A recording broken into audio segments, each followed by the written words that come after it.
Litre ಹಾಲಿಗೆ 50 ರೂಪಾಯಿ ದರನ fix ಮಾಡ್ರಿ, ರೈತರ ಮಕ್ಕಳಿಗೆ ಕೆಲಸ ಕೊಡೋದಕ್ಕೆ ಮುಂದಾಗದೆ ಹೊರತು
ಕೇಳಿದ್ದೀವಿ. ಅವ್ರು 5 ರೂಪಾಯಿ ಜಾಸ್ತಿ ಮಾಡ್ತೀನಿ ಅಂತೇಳಿ ನಮ್ಗೆ ಸುಮಾರು 3-4 ತಿಂಗಳಿಂದನೇ ಘೋಷಣೆ ಮಾಡಿದ್ದು. ಅದೇನು ದುರಾದೃಷ್ಟವಶಾತ್ ಗೊತ್ತಿಲ್ಲ, ರೈತರು ಅಸಹಾಯಕರು ಅಂತನೋ ಇಲ್ಲ ಕೇಳೋದಿಲ್ಲ ಅಂತನೋ ಇಲ್ಲ ನಮ್ಮ ದೌರ್ಭಾಗ್ಯನೋ ಗೊತ್ತಿಲ್ಲ. ಅವ್ರು ಗ್ರಾಹಕರಿಗೆ ದಿಗಲು ಬಿದ್ದು ನಮ್ಮ ರೈತರು ಹೊಟ್ಟೆ ಮೇಲೆ ಹೊಡಿತಾ ಇದ್ದಾರೆ. ಆದ್ದರಿಂದ ಮಾನ್ಯ ಮುಖ್ಯಮಂತ್ರಿಗಳು ಇವತ್ತೇನು ನಮ್ಮ ಅಧ್ಯಕ್ಷರು ಎಲ್ಲರೂ ಹೇಳ್ದಂಗೆ ಲೀಟರ್ ಹಾಲಿಗೆ 50 ರೂಪಾಯಿ ದರನ ಫಿಕ್ಸ್ ಮಾಡ್ರಿ, ರೈತರ ಮಕ್ಕಳಿಗೆ ಕೆಲಸ ಕೊಡೋದಕ್ಕೆ ಮುಂದಾಗದೆ ಹೊರತು ನಿಮ್ಮ ಸರ್ಕಾರ ಖಂಡಿತ ಮುಂದಿನ ದಿನಗಳಲ್ಲಿ ಉಳಿಯಲ್ಲ. ಅದರಿಂದ ರೈತರ ಹೊಟ್ಟೆ ಮೇಲೆ ಹೊಡೆದಂಥ ಸರ್ಕಾರ ಯಾವುದೂ ಸಹ ಈ ಕರ್ನಾಟಕದಲ್ಲಿ ಪುನರಾವರ್ತನೆ ಆಗಿರೋಂಥ ಇತಿಹಾಸ ಇಲ್ಲ. ಅದರಿಂದ ಈ ಕ್ಷಣವೇ ಈಗ ನಾವು ಸುಮಾರು 3-4 ಅವರಿಂದ ಕೂತಿದ್ದೀವಿ. ಆ ಮಾನ್ಯ ಮುಖ್ಯಮಂತ್ರಿಗಳ ಆಪ್ತರಿಗಾಗಲಿ ಆ ಒಂದು ಸಂಬಂಧಪಟ್ಟ ಇಲಾಖೆಗಳ ಅಧಿಕಾರಿಗಳಿಗಾಗಲಿ ಆ ಬೇಜವಾಬ್ದಾರಿತನ ಇವತ್ತು ಎದ್ದು ಕಾಣಿಸ್ತಾ ಇರೋದಕ್ಕೆ ದಯವಿಟ್ಟು ಬಂದು ರೈತರ ಕೂಗಿಗೆ ಸಹಕರಿಸಬೇಕು ಅಂತೇಳಿ ತಮ್ಮಲ್ಲಿ ಮನವಿ.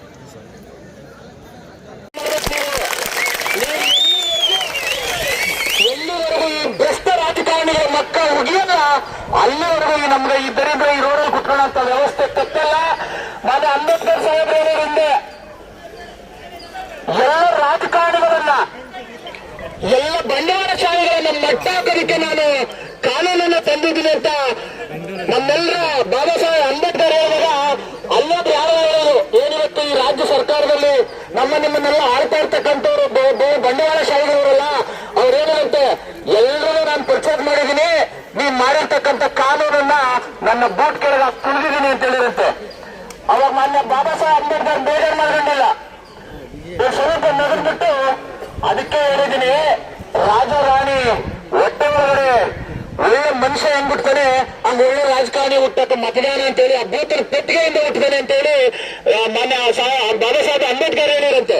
ಅದಕ್ಕೆ ನಾವು ಸಹ ಒಂದು ಮತ ಚಲಾವಣೆ ಮಾಡುವಾಗ ನಮ್ಮ ರೈತರ ಬೇಡಿಕೆನ ಯಾರು ಈಡೇರಿಸ್ತಾರೆ, ನಮ್ಮ ರೈತರಿಗೆ ಒಂದು ಗ್ರಾಮ ಪಂಚಾಯತಿಯಿಂದ ಹಿಡಿದು ಒಬ್ಬ MLA ಆಯ್ಕೆ ಮಾಡೋವರೆಗೂ ರೈತರು ಮನಸ್ಸು ಮಾಡಿದ್ರೆ ಯಾವುದೇ ಊರಲ್ಲಿ ನನ್ನ ಹಾಲು ಉತ್ಪಾದಕ ಬಂಧುಗಳು ಮನಸ್ಸು ಮಾಡಿದ್ರೆ ಅವರು ಗ್ರಾಮ ಪಂಚಾಯತಿ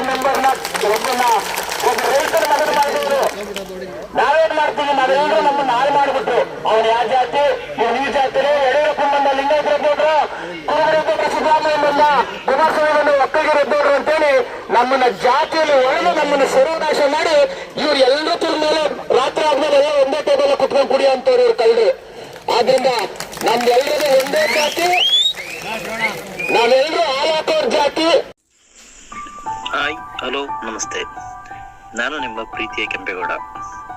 ಸತ್ಯ ಮತ್ತು ನೇರ ಸುದ್ದಿಗಳನ್ನು ನಿಮಗೆ ತಲುಪಿಸಲು ಹೊಸದೊಂದು ಪ್ರಯತ್ನಕ್ಕೆ ನಾವು ಕೈ ಹಾಕಿದ್ದೇವೆ.